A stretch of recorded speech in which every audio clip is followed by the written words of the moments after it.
Բարեկամներ, այսօր երկու տեսակ եմ ցույց տալու եւ ծանոթացնելու եւ առաջարկելու որպես տնկանյութ ունենալու համար ձեր պարտեզներում, ձեր տարածքներում անք ռոզմարինն է դեղատնային, ցեք ինչ բարդ Արատ է ծաղկել, ճանապարհի եզրերին շատ ենք դրել, տնկել, շատ լավ, ուրեմն մեղուների համար արտակարգ բույս է,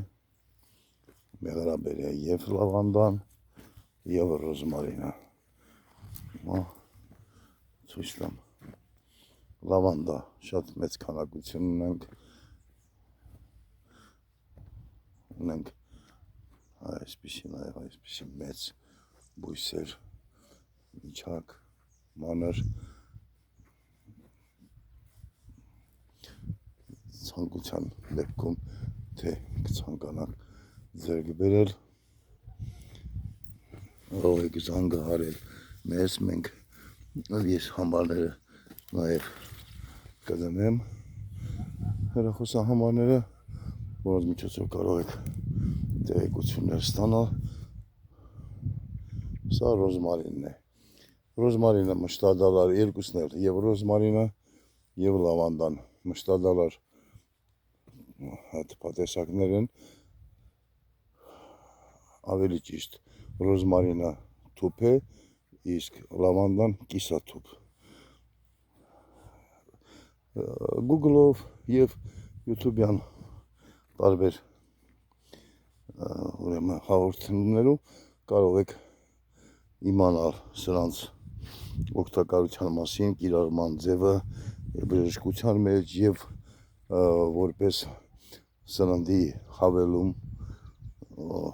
որպես համեմունք։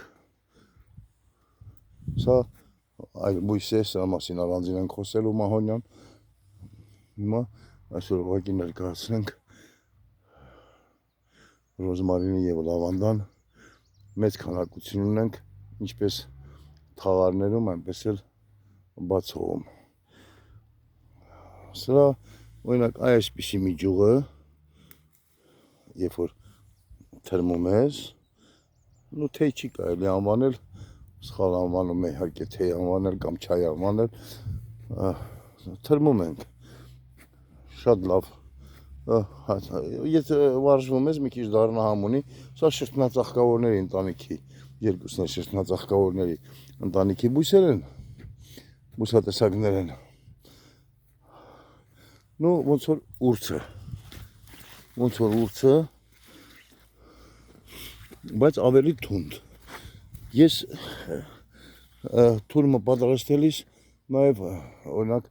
օգտագործում եմ ամեն մի բաժակի համար սրա հետ,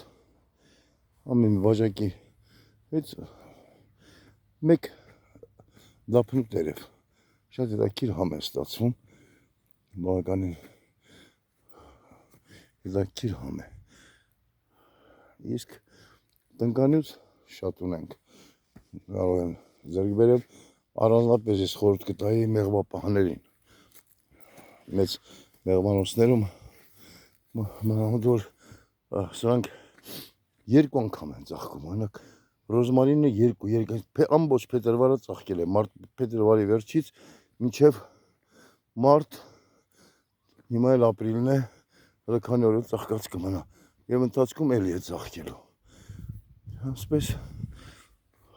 այսքանը երևի բավարար է մեր YouTube-յան ալիքին կխնդրեմ բաժանորդագրվել, որպեսզի եւ մեր ուրեմն հաղորդումները առաջ գնան եւ դուք էլ ոչ մի տեսակ բաց չթողնեք։ Կարծում եմ այսօրվա համար բավական է, այսօր բուժիչ հատապատեսակների մասին խոսեցինք, հաջողություն ենք մաղթում բոլորին։